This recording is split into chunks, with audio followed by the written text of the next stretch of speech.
Class 12 third semester modern computer application.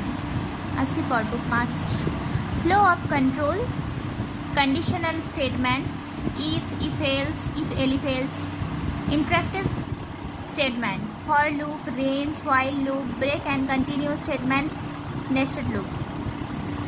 Flow of control কি? What is flow of control?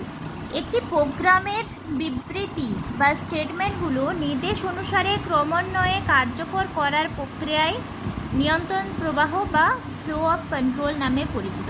অর্থাৎ একটি প্রোগ্রামে বিবৃত স্টেটমেন্ট যেগুলো রয়েছে সেগুলো নির্দেশ অনুযায়ী কার্যকর হওয়ার প্রক্রিয়া, যা নির্দেশ দেওয়া হবে সেই অনুযায়ী কার্যকর হওয়ার প্রক্রিয়াটাই ফ্লো অফ কন্ট্রোল বা নিয়ন্ত্রণের প্রবাহ।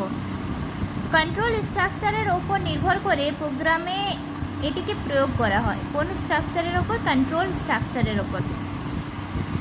তো ফার্স্ট, ক্রমিক বা সিকোয়েন্সিয়াল নিয়ন্ত্রণ প্রবাহ, sequential control flow. Sequential control flow হলো একটি প্রোগ্রামে এক্সিকিউশনের ডিফল্ট মোড। এটি স্টেটমেন্টের বিবৃতি বা ক্রমিক এক্সিকিউশনকে বোঝায়, যেখানে প্রতিটি স্টেটমেন্ট একের পর এক এক্সিকিউট করা হয়। অর্থাৎ স্টেটমেন্টগুলো থাকবে, স্টেটমেন্টগুলো কিন্তু একটার পর একটা এক্সিকিউট করা হবে, সেটাই নিয়ন্ত্রণ প্রবাহ বা সিকোয়েন্স ওয়াইজ হবে, একটার পর একটা।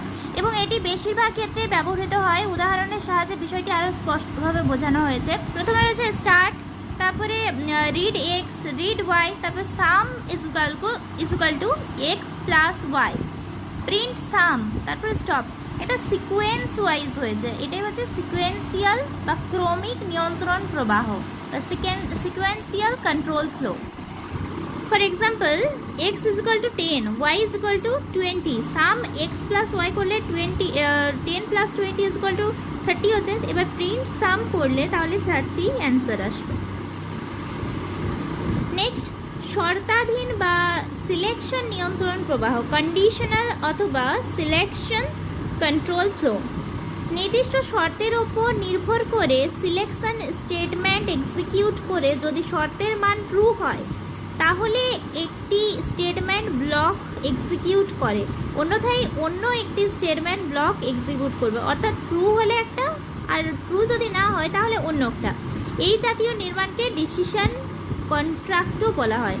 তাহলে যেটা সিলেকশন নিয়ন্ত্রণ প্রবাহ বা সিলেকশন কন্ট্রোল ফ্লো অথবা কন্ডিশনাল কন্ট্রোল সেটাকে ডিসিশন কন্ট্রাক্টও বলা হয়ে থাকে। প্রাত্যহিক জীবনে বহু ক্ষেত্রে আমাদেরকে এই সিলেকশন বা ডিসিশন মেকিংয়ের মধ্য দিয়ে যেতে হয়। যেমন রাস্তা দিয়ে গাড়ি যাওয়ার সময় যদি ট্রাফিক সিগন্যাল রেড বা লাল হয় তখন আমরা গাড়ি থামিয়ে দিই, সিগন্যাল হলুদ হলে অপেক্ষা করি এবং সবুজ হলে গাড়ি চলতে থাকে। ধরা যাক এক্সের মান 10-এর চেয়ে বড় কিনা পরীক্ষা করতে বলা হয়। যদি হয় তাহলে এক্স ইজ গ্রেটার দেন 10 বার্তাটি প্রিন্ট হবে, অন্যথায় এটি x is less than or equal to 10 বার্তাটি প্রিন্ট হবে। 3 নম্বরে, রিপিটেশন বা পুনরাবৃত্তি নিয়ন্ত্রণ প্রবাহ। রিপিটেশন বা পুনরাবৃত্তি নিয়ন্ত্রণ প্রবাহ হলো কোনো শর্তের ওপর নির্ভর করে একটি স্টেটমেন্ট ব্লকের পুনরাবৃত্তি হওয়া। যতক্ষণ না একটি শর্ত ট্রু অথবা ফলস হয় ততক্ষণ পর্যন্ত স্টেটমেন্ট ব্লকটি পুনরাবৃত্তি করতেই থাকবে। অর্থাৎ যতক্ষণ না ট্রু অথবা ফলস হচ্ছে ততক্ষণ একই জিনিস বারবার করতেই থাকবে। যখনই শর্তটি ট্রু বা ফলস হয়ে যায় সাথে সাথে স্টেটমেন্ট ব্লকটি পুনরাবৃত্তি বন্ধ হয়ে যায়। ট্রু বা ফলস যখন হয়ে যাবে তখনই কিন্তু পুনরাবৃত্তির যে কাজটা সেটা বন্ধ হয়ে যাবে। এই রিপিটেশন স্ট্রাকচারকে লুপিং স্ট্রাকচারও বলা হয়। তাহলে লুপিং স্ট্রাকচারের অপর নাম পুনরাবৃত্তিমূলক ফ্লো, রিপিটেশন কন্ট্রোল ফ্লো। যে স্টেটমেন্টগুলি বারংবার পুনরাবৃত্তি ঘটে তাকে লুপের দেহ বলে। যে শর্তের ওপর লুপের পুনরাবৃত্তি নির্ভর করে তাকে এক্সিট কন্ডিশন বা টেস্ট কন্ডিশনও বলা হয়ে থাকে। বারংবার পুনরাবৃত্তি করতে হয় এমন কাজগুলো মোকাবেলা করার সময় পুনরাবৃত্তি নিয়ন্ত্রণ প্রবাহ সহায়ক। এই প্রোগ্রামটিকে স্বয়ংক্রিয় করে পুনরাবৃত্তিমূলক কাজগুলো আরও কার্যকরভাবে সম্পন্ন হয়। এটা গেল flow of control and classification of flow of control. Next, ইন্ডেন্টেশনের ব্যবহার। ইন্ডেন্টেশন মানে কি? একটা স্পেস স্পেস দেওয়াটা বা হোয়াইট স্পেস যেটা বলছে সেটাই হচ্ছে ইন্ডেন্টেশন।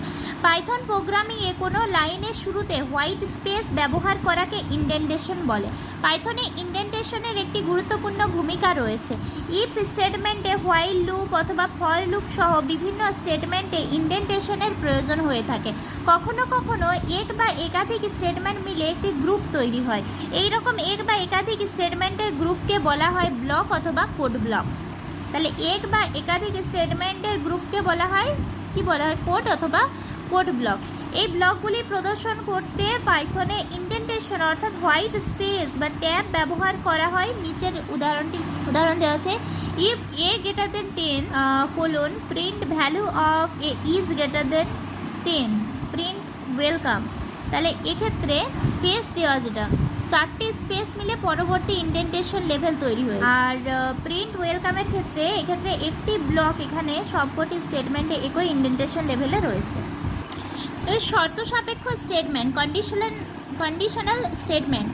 পূর্ব নির্ধারিত পরিস্থিতিতে প্রতিক্রিয়া জানাতে নির্দিষ্ট কোড ব্লকগুলি কার্যকর করার জন্য নিয়ন্ত্রণ প্রবাহ শর্ত সাপেক্ষ বিবৃতি ব্যবহার হয়।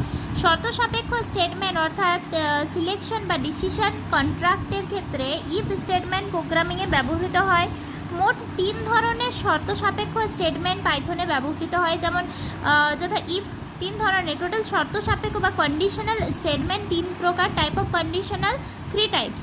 1 if statement, then if else statement, and last if elif else statement.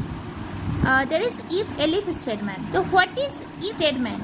If statement is একটি if statement একটি নির্দিষ্ট শর্ত পরীক্ষা করে। শর্ত ট্রু হিসেবে মূল্যায়ন করলে একটি স্টেটমেন্ট সেট কার্যকর হয়।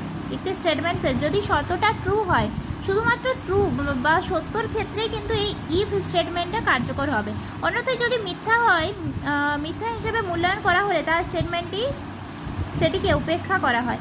অর্থাৎ এই ইফ স্টেটমেন্টের ক্ষেত্রে যদি কোনো একটা তথ্য বা কোনো একটি শর্ত যদি সত্য হয়, তাহলে এই ক্ষেত্রে কিন্তু ইফ স্টেটমেন্ট কার্যকর প্রভাব ফেলবে। একটা example, a is equal to 50, b is equal to 100, if b greater than a colon, এখানে ইফ স্টেটমেন্ট কিন্তু কোলন দ্বারা শেষ হয়, মনে রাখতে হবে। b greater than a colon print b is greater than a, b is greater than a, এটা কিন্তু প্রিন্ট, অর্থাৎ b is greater than a, এটা ফলাফল। Next, if else statement. What is if else statement? if স্টেটমেন্টের এই রূপটি একটি শর্ত পরীক্ষা করে এবং শর্তটি ট্রু হলে সত্য হয়। যদি ট্রু হয় তাহলে সেক্ষেত্রে if এর অন্তর্গত ইন্ডেন্ট করা স্টেটমেন্টটি এক্সিকিউট হয়, কিন্তু যদি শর্তটি ফলস হয় তাহলে else এর অন্তর্গত ইন্ডেক্ট করা স্টেটমেন্টটি এক্সিকিউট হয়ে থাকে। যদি ট্রু হয় তাহলে সেক্ষেত্রে ইফের অন্তর্গত, আর যদি ফলস হয় সেক্ষেত্রে কিন্তু এলসের অন্তর্গত হয়ে যায়। তাহলে ইফ এলস স্টেটমেন্টের syntax flow chart block diagram পাশের চিত্রে দেখানো হয়েছে। Conditional expression, statement block, statement outside of if অথবা এলস। তাহলে এক্ষেত্রে এটা ট্রু, এক্ষেত্রে false. Alternative statement block flowchart. এক্ষেত্রে উল্লেখযোগ্য যে ইফ এলস উভয়ের পরে কিন্তু কোলন চিহ্ন বসে। ইফের ক্ষেত্রেও, ইফ যখন আমরা শেষ করতে যাবো তখন ক্ষেত্রেও কিন্তু কোলন চিহ্ন বসে, আবার ইফ এলসের ক্ষেত্রেও কিন্তু কোলন চিহ্ন দিয়ে শেষ হয়। For example, x is equal to 50, y is equal to 80। If x greater than y, অর্থাৎ ওয়াই এর থেকে এক্স বড়, এক্স এর মান 50 আছে, ওয়াই এর মান 80 আছে, তাহলে 50 কি 80 থেকে বড়? অবশ্যই না, তো ছোট। সেক্ষেত্রে প্রিন্ট হ্যালো করলাম এলস, সেক্ষেত্রে এলস ইউজ হবে। আর যদি এক্ষেত্রে লেস দেন দিয়ে দিত, লেস দেন হলে তাহলে 80 বড় হবে 50-এর থেকে, তাহলে সেক্ষেত্রে ইফ ইউজ হতো। কিন্তু এখানে যেহেতু উল্টোটা, অর্থাৎ মিথ্যে, এটা ফলস, সেক্ষেত্রে এলস ইউজ হয়েছে। প্রিন্ট ওয়েলকাম, এটা out. Next, if elif else. তো what is if elif else? এই স্টেটমেন্ট স্ট্রাকচারটি নিম্নলিখিত পদ্ধতিতে কাজ করে। এক্ষেত্রে শর্তটি ট্রু হলে একটি নির্দিষ্ট স্টেটমেন্ট ব্লক এক্সিকিউট হয়। যদি ইফের অন্তর্গত শর্তটি ফলস বা মিথ্যা হয় তাহলে কন্ট্রোলটি এলিফ স্টেটমেন্টের বিভিন্ন বিকল্প শর্ত মূল্যায়ন করে এবং সেই বিকল্প শর্ত যে শর্ত সত্য হবে সেটির অন্তর্গত স্টেটমেন্ট ব্লক এক্সিকিউট হয়। কিন্তু এলিফের অন্তর্গত কোনো বিকল্প যদি ট্রু না হয় তবে সর্বশেষ বা সবশেষে এলস স্টেটমেন্টটি এক্সিকিউট করে। নিচের এলিফের স্টেটমেন্টের সিনট্যাক্স বা ফ্লোচার্ট ডায়াগ্রাম দেখানো হলো। ফ্লোচার্ট। তো আজকে এই পর্যন্ত। Thank you for watching my video.